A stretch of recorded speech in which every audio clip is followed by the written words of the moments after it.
Hello, everyone. I'm Rebecca Eastmond. I'm moderator of this panel today and CEO of Greenwood Place. I am delighted to be here in Delphi to moderate a discussion on something that I care about deeply. The title of our conversation today is Net Gains for Greece. We're talking about the power of networks to protect and harness our marine resources. So before I introduce our panel, a few words about what I do and why I'm doing this. I work in philanthropy, so I'm CEO of a social enterprise that supports family foundations to be as effective and impactful as possible. So I spend a lot of my time thinking about our priorities for the world right now. If you consider that philanthropy's broad ultimate aim is to ensure better lives for the greatest number of people, you realize very quickly how critical the planet is to that, and that an area that needs real urgent attention is water, the seas and the oceans on which our lives, as well as many people's livelihoods, depend. This isn't merely because of the need to protect our oceans from the long-term impact of climate change, as we heard in the last panel, but also to deal with the immediate threats of pollution and overfishing. We use the sea as a trash can and a larder, and we've been doing that for many, many years. And if you've walked along a beach on any of the Greek islands recently, you'll have seen the consequences of our actions. So our questions for today are: how can we turn our threatened seas into a success story? What will enable our marine resources to survive and to thrive in the long term? So we have an extraordinary panel, actually, of scientists, funders, activists, and entrepreneurs here today.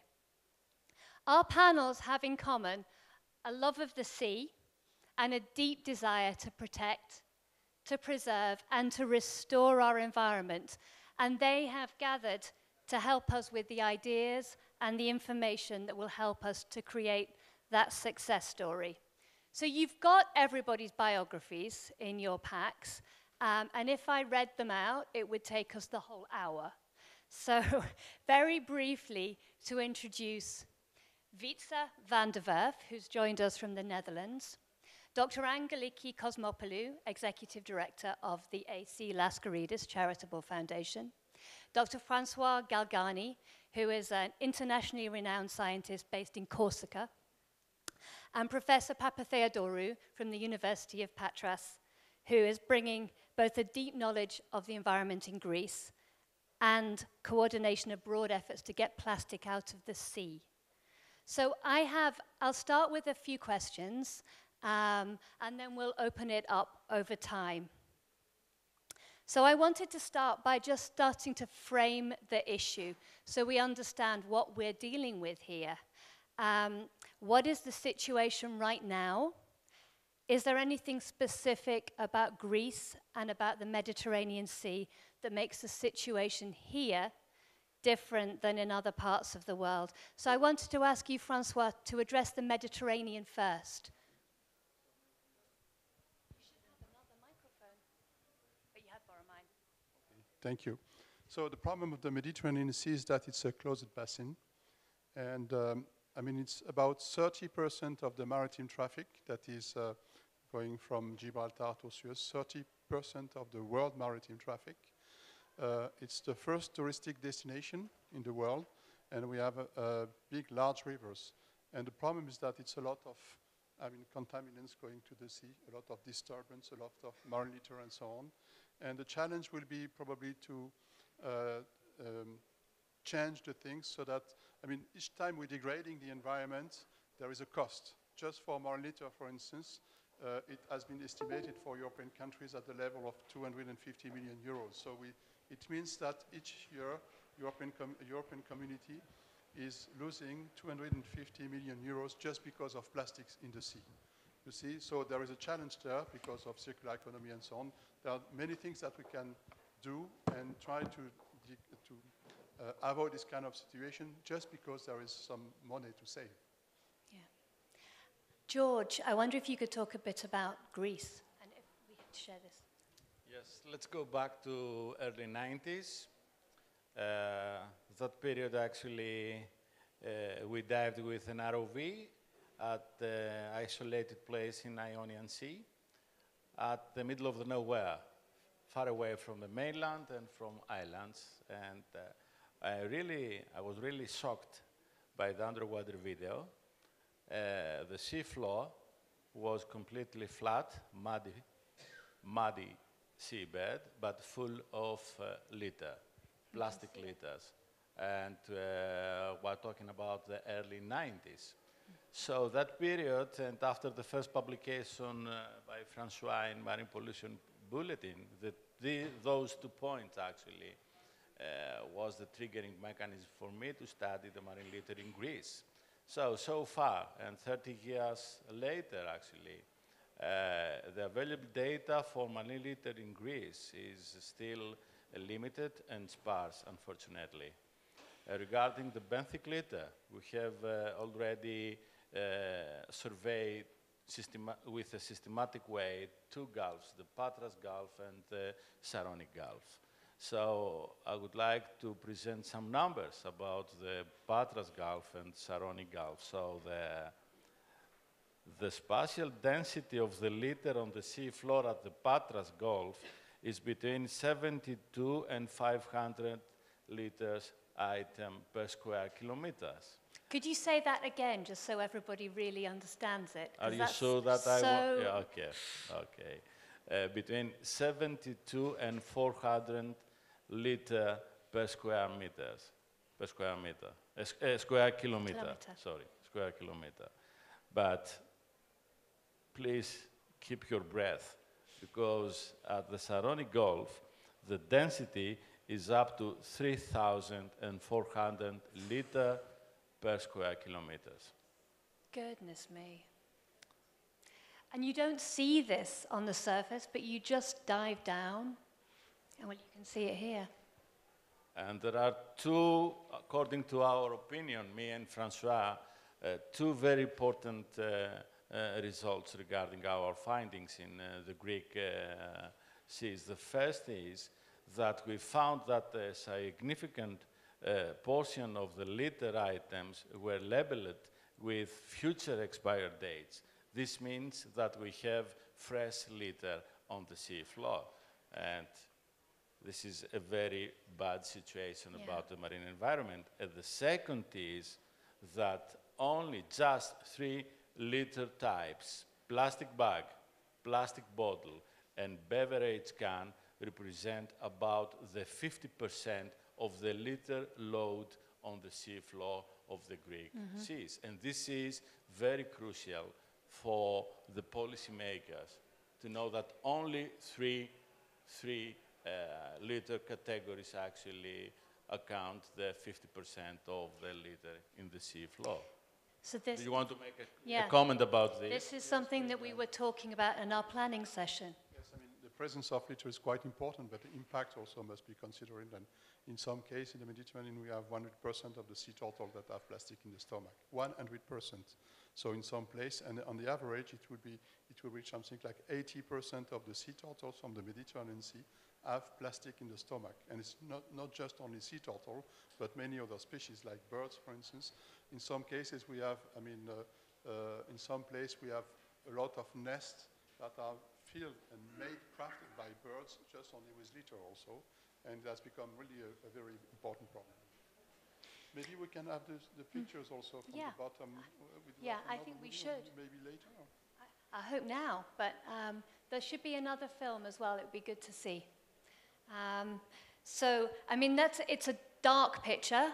One of the things that I heard from what you've both said is that a lot of this litter comes from people. This is consumer behavior, and maybe that is part of how we can think about, we actually have the power to change things. Yes, exactly. For instance, the tires, when I was young, it was plenty of tires everywhere, on the beaches, underwater, and so on. And with the time, it has been changed. We don't find so many tires now because recycling is in place, you know, and we're reviewing them. But I mean, it has switched to more consumers types of items, and it means that we can solve the problem. But because it's more consumers, it's a lot of sources, different sources, and it's quite complex. Yeah. So Angeliki, I wanted to ask you. We have just the one microphone, so keep sharing. From your experience working with the marine environment rather than studying it, what do you see as our main opportunities and our main challenges right now? Well, I think that both opportunities and challenges have to do with people. For me, so if you change the challenges, essentially you have the opportunities in hand. Number one is surprisingly lack of knowledge. I mean, even we here in this room who are more aware of the problem are shocked by the numbers. So people don't know what the situation is. They don't know the extent of the problem. They don't know the dangers that this problem poses for everyone. It's no longer a niche topic. It's something that has to become part of the central dialogue of political discourse on all levels. So lack of knowledge regarding both the problem and potential solutions is number one challenge, and reversing it is number one opportunity. The second one is lack of collaboration. There are many actors working in this area, NGOs, scholars, entrepreneurs, foundations like ours, and oftentimes we work in parallel, so we do similar things, but we don't find ways to work together, we don't create synergies, and if you don't work together, you don't identify the needs. So we have to find a way to work together and change the pattern. And the number three for me is lack of leadership, because somebody has to bring about change. And by leadership, I don't mean a leader who is going to change things. I mean more people who will identify themselves as agents of a part of a solution.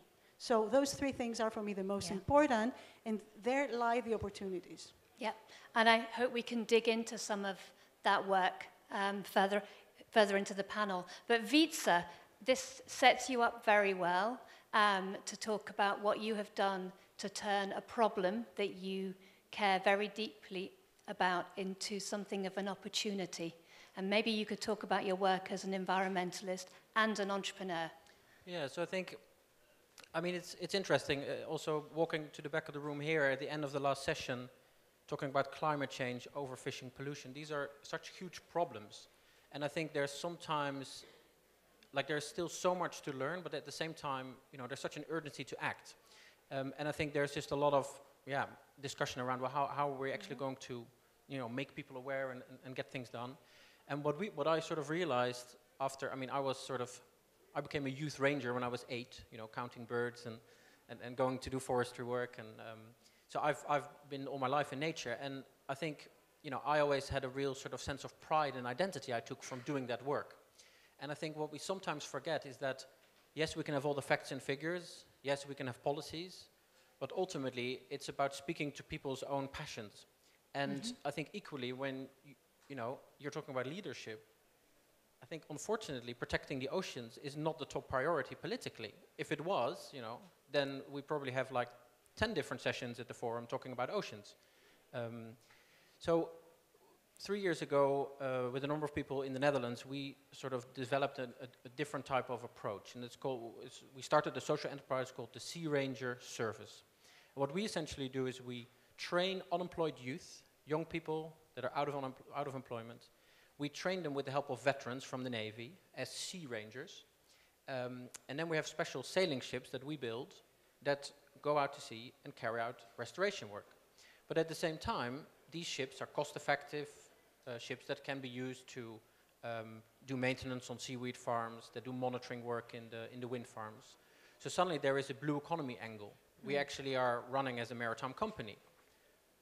But equally, we're training the unemployed youth and we're supporting the veterans. And suddenly, we are protecting nature. We have ships out at sea doing research work, doing ROV surveys at the seabeds. We suddenly can do more of that. And what the politicians see is that you create jobs and you support veterans. And suddenly it's starting, you know, it's my passion, but it's equally someone else's passion. that might have a different perspective on it.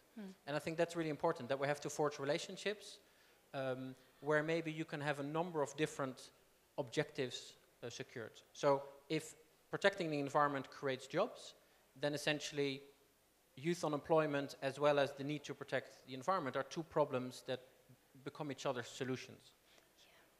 So I think it's just really interesting to start to hear about solutions, and that needs innovation. As you can see, here are some of the photos of why we need to do that. Yes, so these images were taken with our submarine. Yes, better? Okay. So these images were taken using our submarine, and maybe we can, yeah, okay. And you see we are 20 kilometers offshore, it's 1,000 meters. And each time in the Mediterranean Sea, you are in a hole, you find a rock, something, it will be surrounded by litter.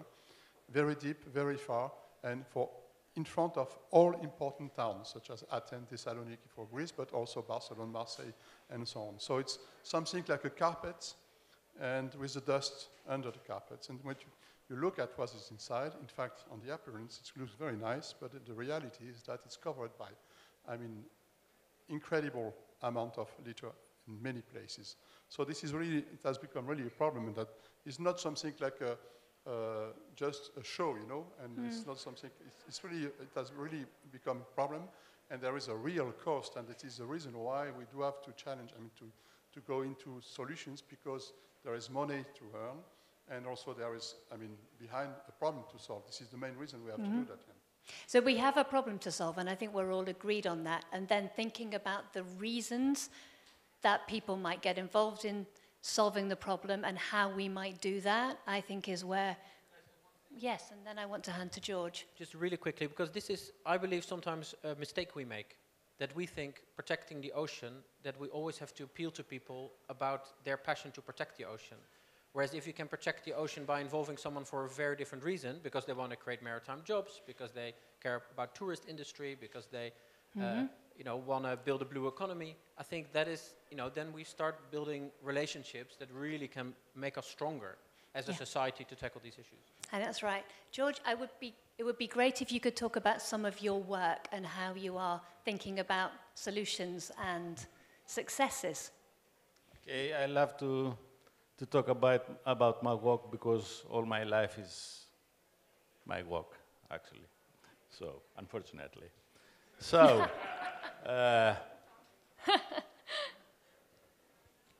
I had an idea 2 or 3 years before, a big question mark inside me. So, is there any link between the information and awareness campaign and the real impact of the marine environment? So in order to test this hypothesis, if there is a link between the campaigns and the good situation of the marine environment, we established a very nice project in Syros. So a very intensive campaign has been launched in Syros Island, which is located at the central Aegean Sea. So the campaign actually included a series of custom-made awareness events over 3 weeks of plastic bag, 3 weeks, let's say. A door-to-door campaign. Actually, we visited about over 4,000 households and about 1,000 shops, and informed the people and the shop owners about the plastic bags. And of course, over 7,000 students attend educational and environmental lecture all over the island. But at the same time, we established a very robust monitoring system in the marine environment of the island. So we collect a lot of litters on the beach. We use underwater vehicles, ROVs, AUVs on the sea floor to detect the plastics bags and the plastic litter on the sea floor. We use drones to detect automatically the litter on the beach. And finally, after 3 years of our project and of our campaign, we discover about 70% of reduction of plastic bags on the beach and about 35% reduction of plastic bags on the sea floor. And this is the result of our intensive campaign. So we feel very happy about this. So we please copy this method to everywhere, to Aegean Sea or to the Mediterranean Sea. 3 years to get those results. Yeah, 3 years. So if you think about the scale of the problem that we're dealing with and how exhausting it feels, actually that combination of leadership and partnership starts to make real difference. Angeliki, it would be good to hear how you have learned from some of George's work and how you're collaborating. Well, we are currently, first of all, as a foundation, we are a hybrid foundation. That is, we fund other projects, but we also design and implement our own projects. And we believe that working in the field and doing hands-on work ourselves makes us better funders as well. So we, in addition to funding projects of other organizations, we run one of our own, Sea Change Greek Islands. I hope that all of you have received one of our emblematic reusable cups. If not, ask for one. So we work on 10 islands of the Cyclades, a very problematic area of the country. And on each island, we do something. We have a core program, but we change it according to the particularities of every island. So on the island of Sikinos, for instance, we worked with the locals. We had every single inhabitant. We asked every single inhabitant of the island to pledge that they would be part of our endeavor to turn the island into the first plastic straw-free island of the Aegean. And this was a big success because people do not necessarily follow orders. In order for people to change their behavior, they need to be inspired. So what George says is exactly what we're seeing. You have to go door to door. You have to talk to all the people. You have to give them inspiring stories. You have to give them a reason to follow what you preach. You have to follow what you preach. I mean, sometimes we go around with our own cup, and people ask why. Because it's part of what we're doing. When we talk about marine litter, I think that there are two phases. Number one is to find a solution to the problem that has led us to this point of time. And number two, to find a way to prevent it from happening again and again. So we go to those 10 islands. We work with the municipalities because we need to work. Unless the local authorities feel that they're part of the solution, they're not going to implement it. Also, as funders, we don't want to go around and sign checks and show them that we know better. It's their island after all, it's their environment and their life. What we can tell them is inspire them. Also, we work on all levels, with school kids, with adolescents, with citizen science programs, with the local entrepreneurs.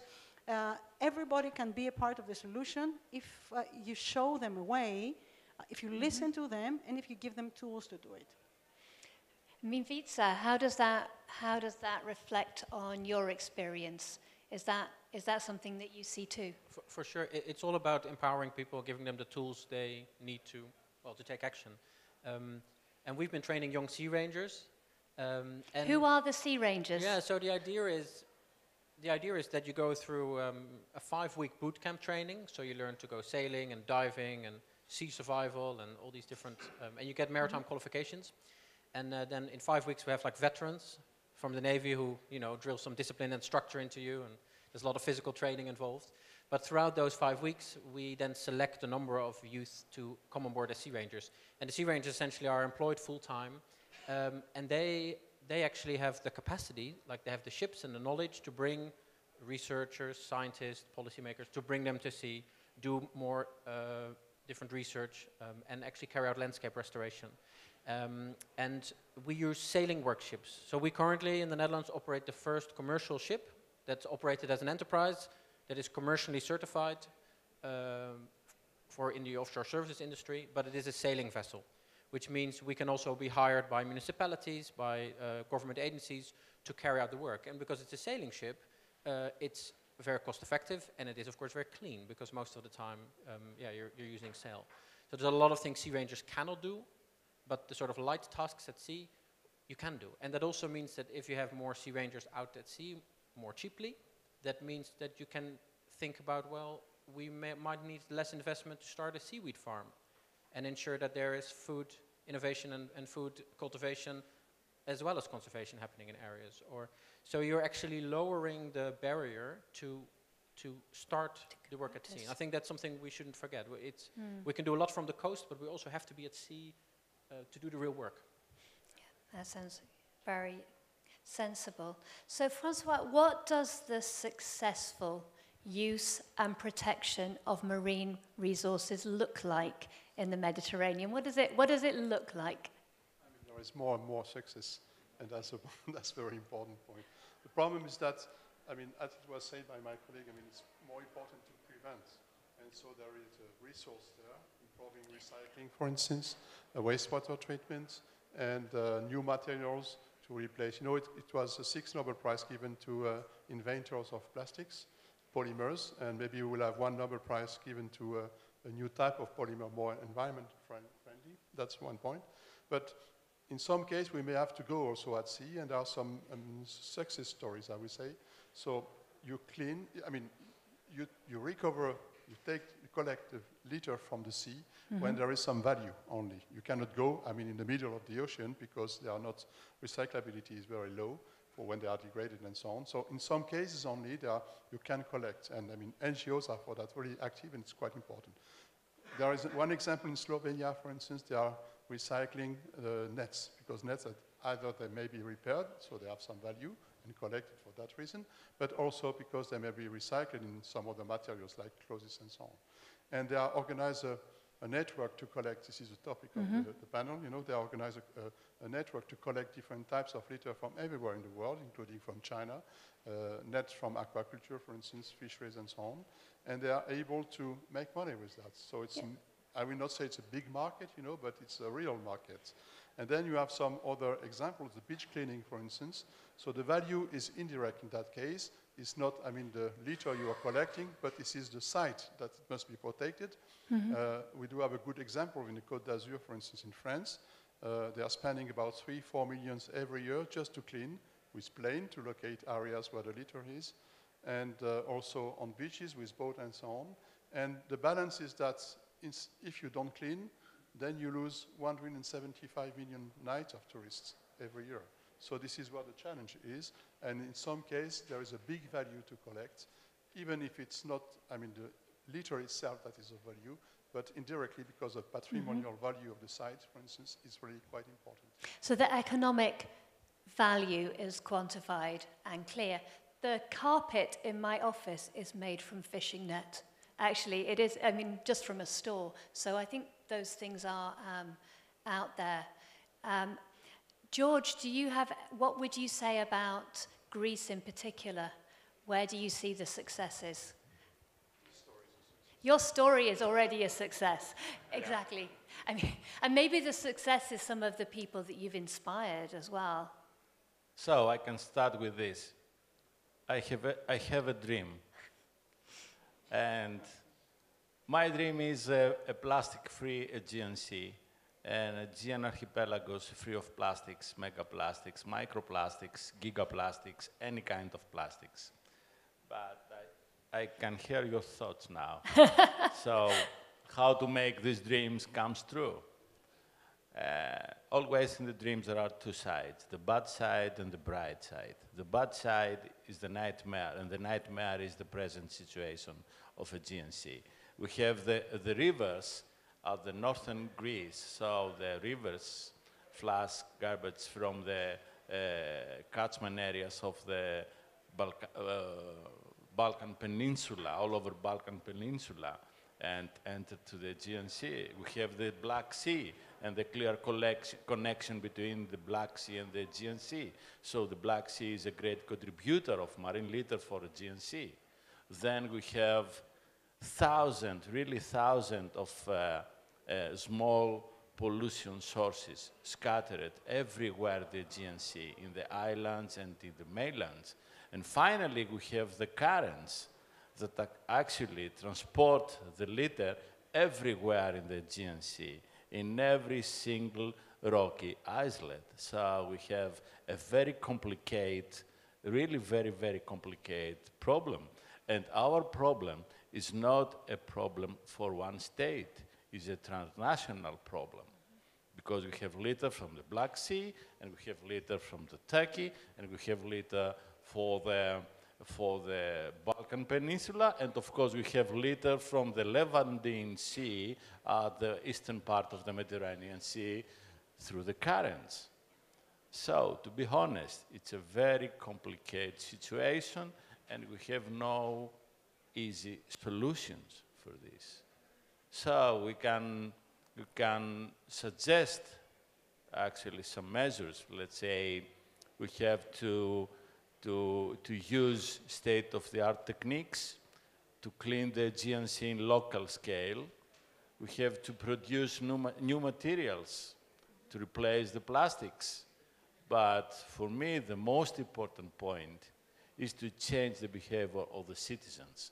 So that's why we have to establish very strong awareness campaigns all over the Aegean Sea, in every single island, all along the coastline. And then after 5 years or after 10 years, we can wait for the results. And sorry for this, but I need some sleep. So, and that's why I need my notes. No, it's good. So I would like to close this dream with, imagine there are no plastics in the Aegean Sea. You may say I'm a dreamer, but I'm not the only one. No, you're certainly not. Angeliki, Okay, so we need all the people for I can see you wanted to add dreams. Yeah. Not really. Yeah, I understand. I follow the dream. It's part of what I would like to, what the solution would look like in my eyes as well. There's something I would like to add to what George says.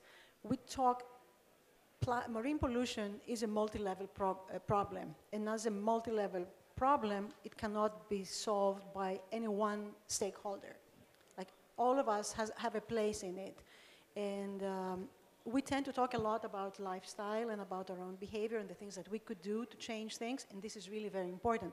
But this is, again, not a monosemantic thing. I mean, using my reusable cup and letting go of a plastic bag is really important, but there is so much more that we can do as individuals.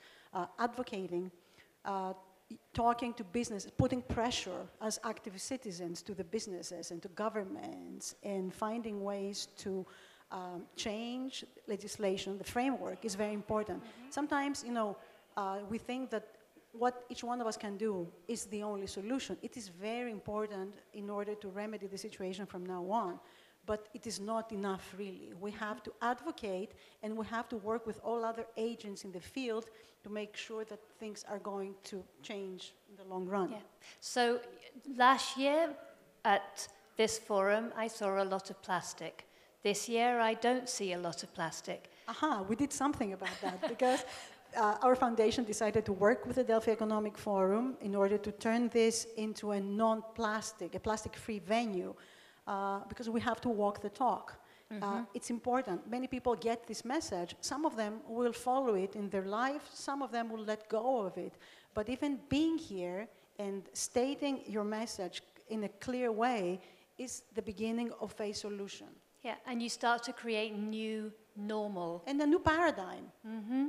And also we have, if I may say just one thing, we have to make this a sexy topic.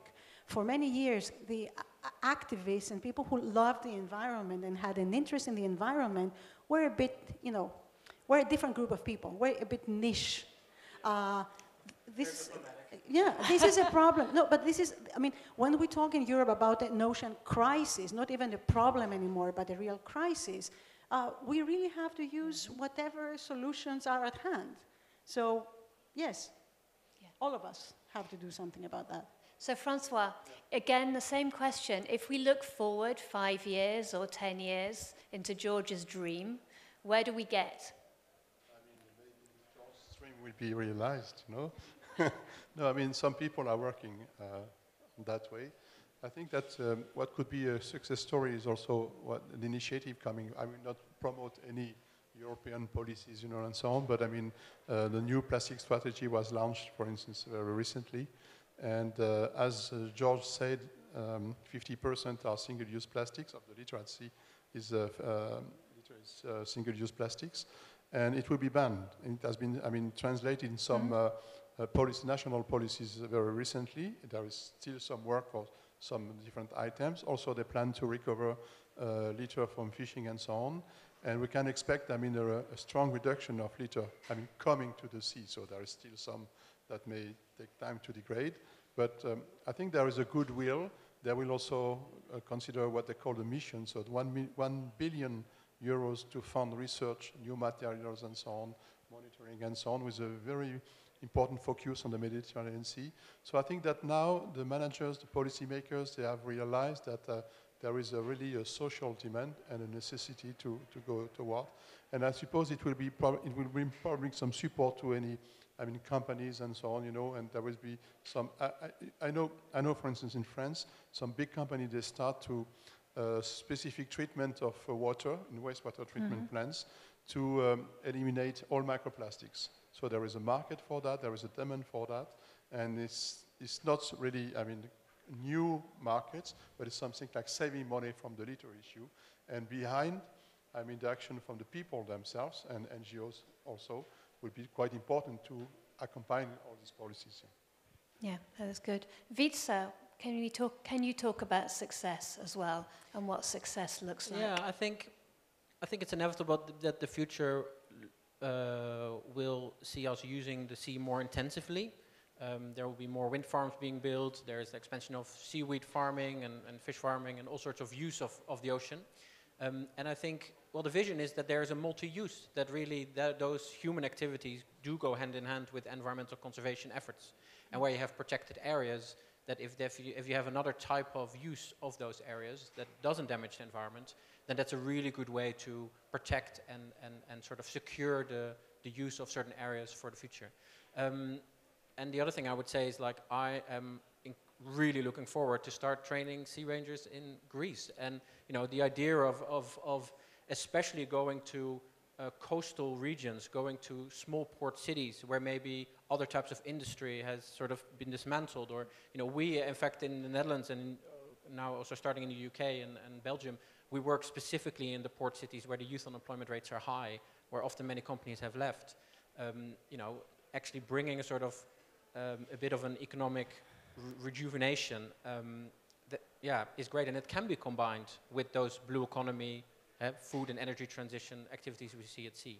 And the last thing I would just say is, I think we shouldn't also forget that we need everybody, but I think also we need to have a really strong focus on the younger generation that in the future, when we're not here anymore, are going to be mostly impacted by the issues we have to tackle today.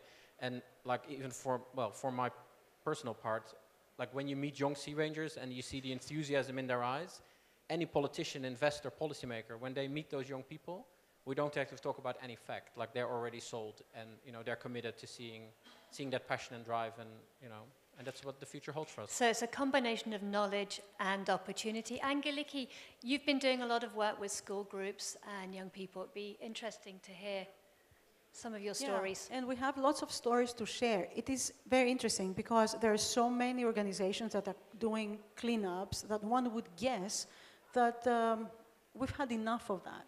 But it's amazing to see how people, how people's understanding, not only of the problem, but of the importance of the sea changes when they are part of an educational program or of a short cleanup. There is no other way to explain. People don't know, don't learn by instructions and data. But when they're out there with you in the field and they have to pick trash, especially now we have developed a really nice application, so everything is recorded in real time and you get results in real time. So you go there with a bunch of school kids and they walk with you along the beach and they collect trash, and then they see what they did, and they see that how meaningful their half hour or their 1 hour on the beach is. And it's really, really important. And you see it with older people as well. I wish I had some photographs to show you, but we were on Forlegandros 2 years ago, and we were handing out canvas bags for everyone, and there were two Greek yayades, ladies clad in black, and they said, "What are you handing out there? We want to get some."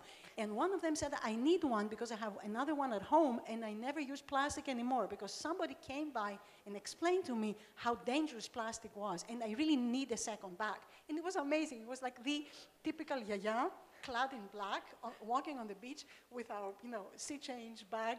It's an amazing picture. And also, we work with school kids a lot, and people need to know that there is a solution. And also, as Wietse said before, that there is opportunity in that. There is opportunity for them to learn. There is opportunity to find a job. We can no longer work on the basis of volunteers. I mean, people need to find their own motives in order to be part of a solution.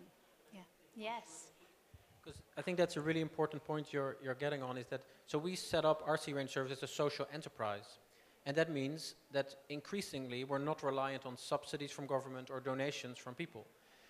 It's finding a business case that makes the restoration and the management of ocean areas financially sustainable. So, like we build our own ships, and actually we expect in probably 2.5, 3 years to have such a solid track record with investors that in future, when we have to build a Sea Ranger ship, we can simply go to a bank and just get straight up banking finance to finance the construction of a vessel that carries out that work. Which, of course, previously it would either be a government agency or it would be a foundation that has to raise all the money, and it has to be purely philanthropy. So I think creating impact for the marine environment financially sustainable, actually ensuring there is a business model that can make that work. And it doesn't mean that people have to make lots of money. It's just that we bring some sustainability in it, in how we achieve it. So we've talked about two things, I think. One is about inspiration and inspiring people to feel like they have the power, and the other is the economic case for change. I think those two together seem to be what you're all working on. I wanted to open it up to questions for the last couple of minutes to see. Oh gosh, lots of questions. We've inspired you. So we start on this side with the gentleman at the front, and then the gentleman in the purple jumper.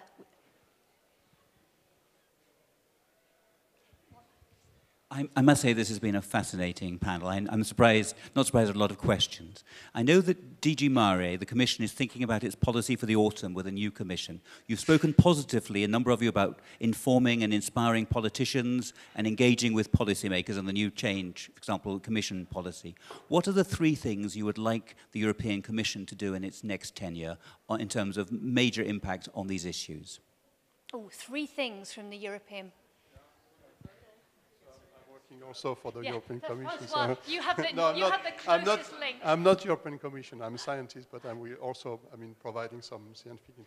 So the point is that they have launched. Actually, there are many global initiatives. You have G7, G20.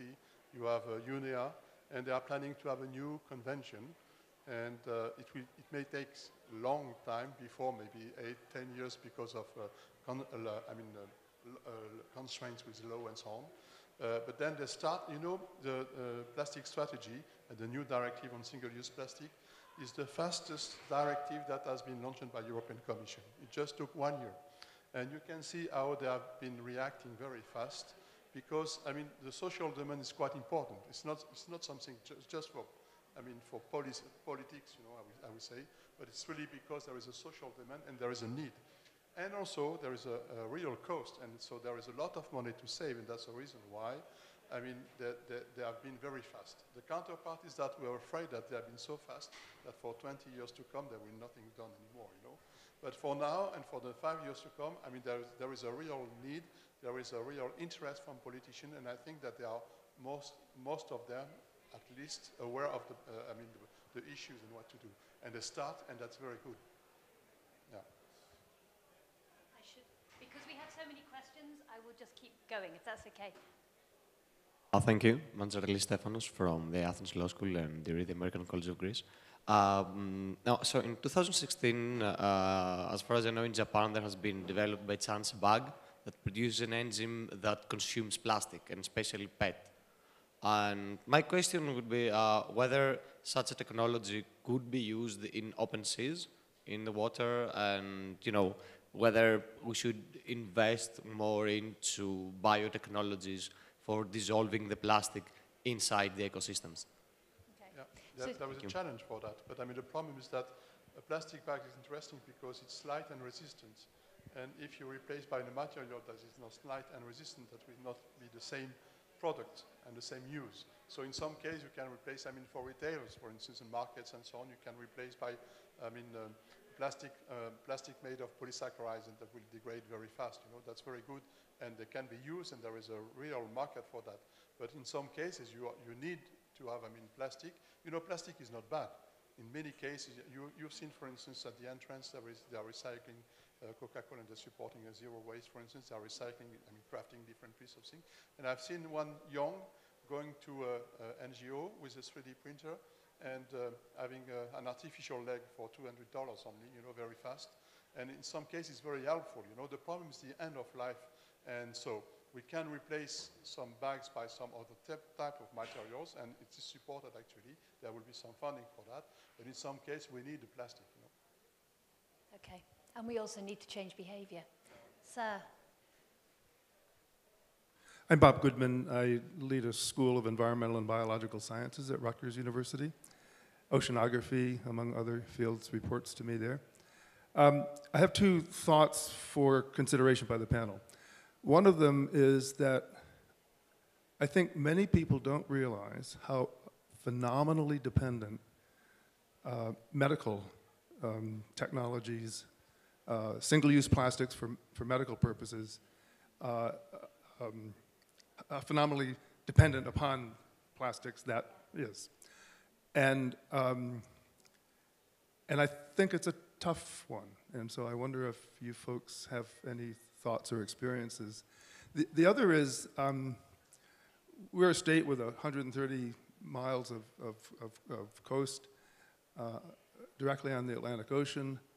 What I was really, and beautiful beaches, what I was really stunned to discover from my colleagues is how much of the plastic that ends up on the coast and in the coastal ocean and even out in the open sea comes from the land.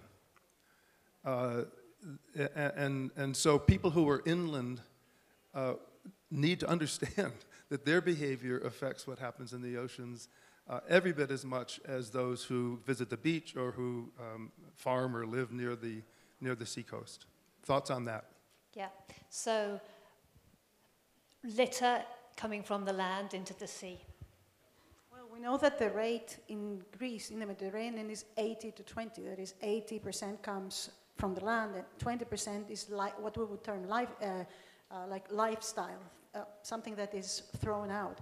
What we're trying to do now as a foundation is that we're starting out a dialogue with farmers, because a lot of what they do in their fields, like with pesticides, they throw out lots of plastic packaging and plastic bags. And we want to work with them in order to explain that what they're doing in their everyday life is found on the beach, and it's highly toxic as well. Because you need to, what you see on the beach or what you see underwater is just the end of a longer process. So you have to know where the problem starts for. And I think that all of us should invest in research in how plastic pollution is created. George is really very good at that. He knows, and he has shown to all of us where litter comes from and what types we see, but also research on replacement, on finding alternative materials, especially for health. It's really a priority for us, because when you say that plastic is bad for you, you have to be able gradually to propose a viable solution, because the need is there. And plastic was once created as a miracle material, so perhaps it's time to find another miracle material or another set of miracle materials to replace it. Yeah, I think the one thing that we have not talked so much about, except a little bit, Francois, is about the need to get politicians and policymakers across parties, across divides, across countries together, working on this. And you've touched on it a little bit, Francois. Wietse, I think we were talking about it in the planning session, but I want to make sure that we have chance to mention that as well while we have this audience. Go on, Nick. Yeah, so I think that is, yeah, I mean, in our work with the Sea Ranger Service, for example, we work with veterans. We raise the national flag every morning during our boot camp, and everyone stands to attention. And when we did it the first time, everyone thought it was really silly. But sometimes the way in which you present your work, the way in which you design, how you talk to, for example, politicians, can make a crucial difference in how they view you as an environmental organization or people working on the environment. So I agree with you that it's actually really crucial that environmental work is taken out of this sort of alternative kind of, this isn't alternative, this is mainstream, this affects all of us, and all of us have to take action. And I think that's a way to get businesses and to get across the political spectrum, also get parties on board. Angeliki, you can add to that, I think, from some of the work you've done with local groups. Yes, because we need all levels. We need the local level, municipal authorities, we need the state, we need the European authorities, we need everyone to work together. Everybody has a place in that, as you say. And also, we need to make this a more central part of dialogue. I think that still, I mean, this is such a huge problem, and we hear very little about it unless we have a personal interest in the matter. We're here, and there are other people around us in the forum who have no clue of why such a discussion would be part of an event like this one.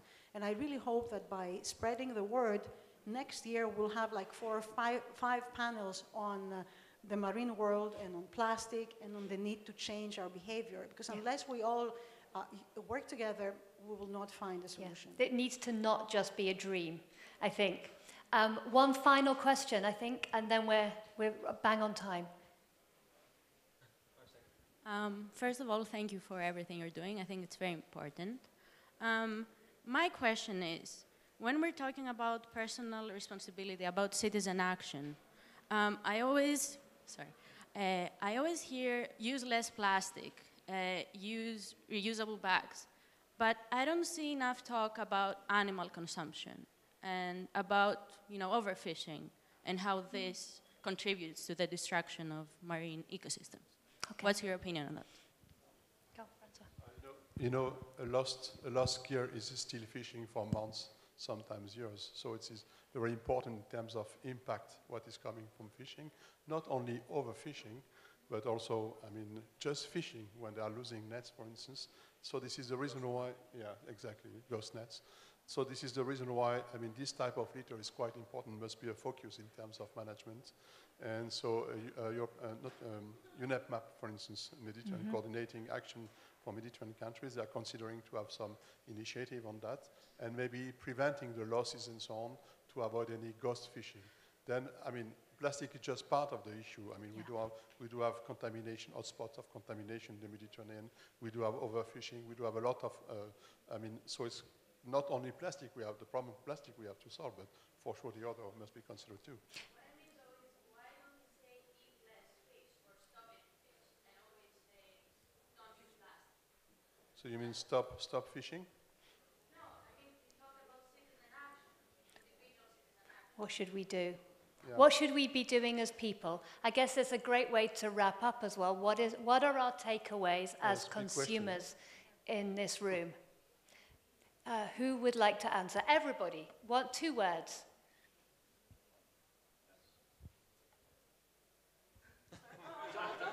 Yeah, answer the question. 2 words. What are the takeaways for people from today? The thing is as well, you make a great point, but it's just not a very popular one.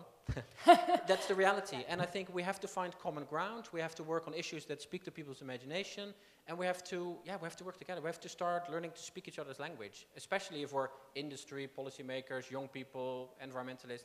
Those are very different kind of people in different worlds. Like they live in different worlds, live little bubbles. And that's what, we have to come together. Find the places where we can all win.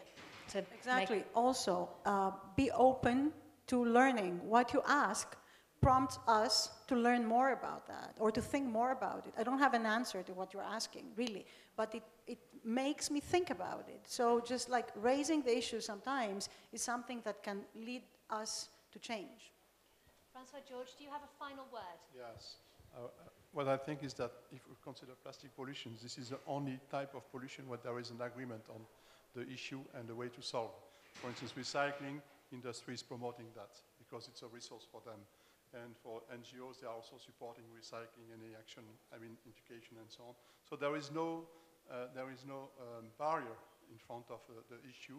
It's just a question of will, and then step by step, normally we'll have the right way. Yes, I mentioned before that the data for marine litter in Greece is limited and sparse, but now it's time for decisions. We have no time for more science. We have to decide. So, and the joint ministerial decision for the plastic bag in Greece is an excellent example.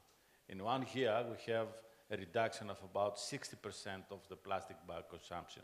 So this means that we shall have better marine environment. So it's time for policies now.